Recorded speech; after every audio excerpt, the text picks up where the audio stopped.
Bihar board में करना है टॉप तो क्या करे। तो बच्चा इन सभी बातों का आपको रखना पड़ेगा ध्यान। सबसे पहले मैं बात करने वाली हूँ कि हमारे जितने भी स्टूडेंट्स हैं वो चाह रहे हैं कि कभी न कभी उनका भी टॉप 10 में नाम आए। वे हर कोई सोच रहे हैं कि मैम टॉप 10 में आना हमारा सपना है, हम कैसे टॉप 10 को फॉलो कर सके कि यार बिहार में जो 10 बच्चों की जो लिस्ट आती है, जो सुपर बच्चे होते हैं, उनमें हमारा भी नाम चमक रहा हो, क्योंकि ये हमें अपने आप को और हमारे माता पिता को बहुत ज्यादा प्राउड फील करवाता है। पर इसके लिए क्या हम ऐसा करें जिसके कारण बहुत ही बेहतरीन तरीके से टॉप कर सकते हो। तो यार सबसे पहली चीज तो आप ये कर लो कि योद्धा बैच हमारा है, उसको आप ज्वाइन कर सकते हो। आपको सिर्फ कुछ नहीं करना, 0124715250 इस नंबर पे कांटेक्ट कीजिए। नीचे आप लोग बेटा एक देख रहे होगे, लिंक देख रहे होगे, आपके सामने चल रही होगी, तो इस पे एक नंबर लिखा हुआ है, आप उस बैच में ज्वाइन कर सकते हो और बन सकते हो आप भी टॉपर। पर अगर मान लो कि आपको और भी कुछ चीजें जाननी है तो मेरे पास में कुछ छोटी छोटी और आसान सी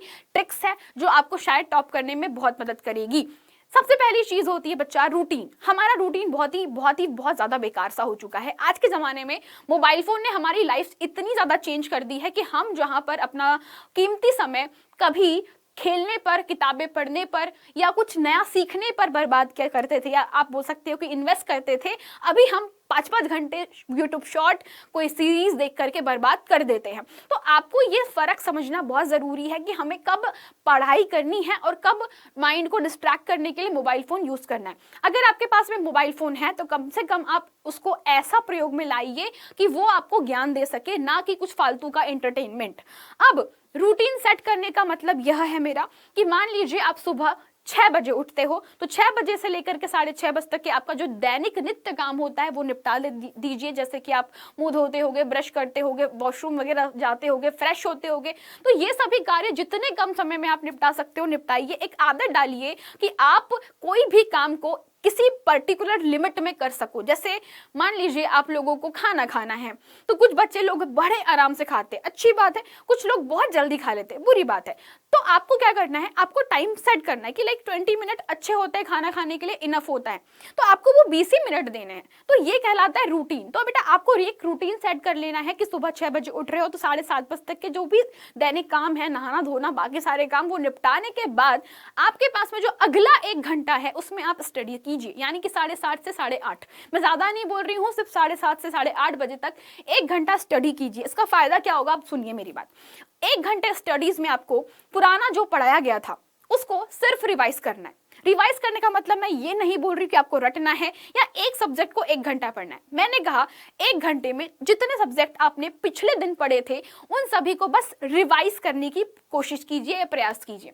इससे बहुत आपका जो मेंटल हेल्थ होता है बेटा वो तो इंप्रूव होता ही, आपके दिमाग को एक्टिव होने में ज्यादा टाइम नहीं लगता और आपका दिमाग चीजों को लंबे समय तक याद रख लेता है। कहने का मतलब यह है कि जब भी आप रिवीजन कर रहे होते हो बच्चा, वो भी थोड़ा सा बस पलटा पलटा के बाकी सब्जेक्ट्स के, तो आपको ना जो टीचर ने लेक्चर में बताया था वो चीजें आपका दिमाग में घूमने लगती है। तो इससे आपका दिमाग और ज्यादा लंबे समय तक के उन प्रश्नों को या चीजों को याद रख पाता है। तो ये आप लोगों के लिए बहुत ही बेहतरीन रूटीन हो सकता है। नाउ अब बात करते हैं बच्चा टाइम टेबल सेट करने का। टाइम टेबल सेट करने का मतलब ये है हमारे पास में, मान लीजिए मैंने आपको फिर बोला कि 1 घंटे आपने पढ़ाई करी, तो फिर उस 1 घंटे के बाद में 9 मतलब आपके 8:30 से 9:30, 9:30 से 10:30 आप क्या करोगे। अब आपके पास में यही प्रश्न होगा कि इस समय पर जो आपके परिवार के साथ में जो समय होता है वह व्यतीत कीजिए। हो सकता है कि आपके फैमिली में बहुत सारे काम होते हो, तो आप उस समय में वो काम निपटाइए जो आपके फैमिली को सही होता है या जरूरी होता है। क्योंकि देखिए बच्चा, होता क्या है कि हमारे पास 24 घंटे बहुत सारे होते हैं, परंतु हम उसका बेहतर तरीके से प्रयोग नहीं कर पाते। अब जैसे कि मैं आपको पहले ही बोल चुकी हूँ कि मोबाइल में आप 5 घंटे व्यतीत कर देते हो, बर्बाद कर देते हो, और आपको पता भी नहीं लगता कि आपका समय कहाँ चला गया। तो इस चीज को आप बहुत अच्छे से समझिए कि आपका समय कहाँ बर्बाद कर रहा है।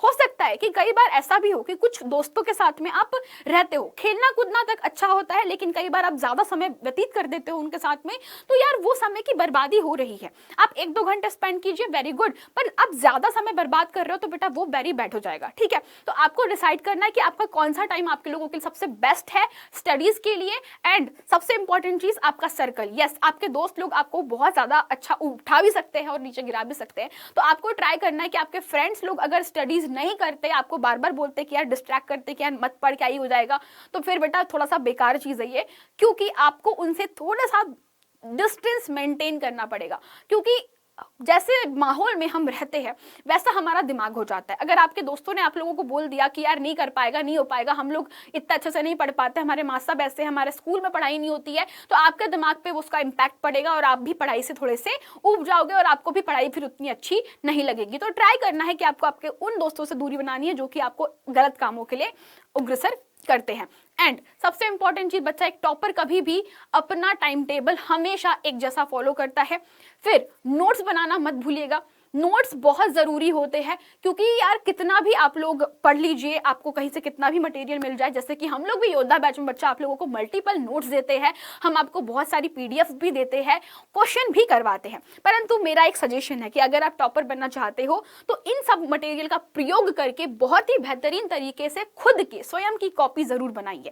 इससे क्या फायदा होता है कि जब भी आप पढ़ा हुआ स्वयं के हाथों से लिखते हो तो आपका दिमाग बेटा बहुत ही ज्यादा एक्टिव हो जाता है। अब सबसे लास्ट चीज जो होती है कि बहुत सारे कॉन्सेप्ट और बहुत सारी जो टॉपिक्स होते हैं समझ में नहीं आते और हम उनको छोड़ देते हैं। टॉपर्स ऐसा कभी नहीं करते, वो जो टॉपिक उनको समझ में नहीं आता है वो उनको समझेंगे, और अगर परेशानी आती है तो वो डाउट किताबों से पढ़ के क्लियर करते हैं और कई बार उसी लेक्चर को बार बार भी देख लेते हैं। तो आपको भी बेटा इन्हीं सभी बातों का ध्यान रखना है और उम्मीद करती हूँ कि ये सब बातें आपको जरूर एक दिन टॉपर बनाएंगी। और मुझे कमेंट सेक्शन में जरूर बताना कि क्या अब आप लोग भी टॉपर बनने के लिए मेहनत करोगे या नहीं।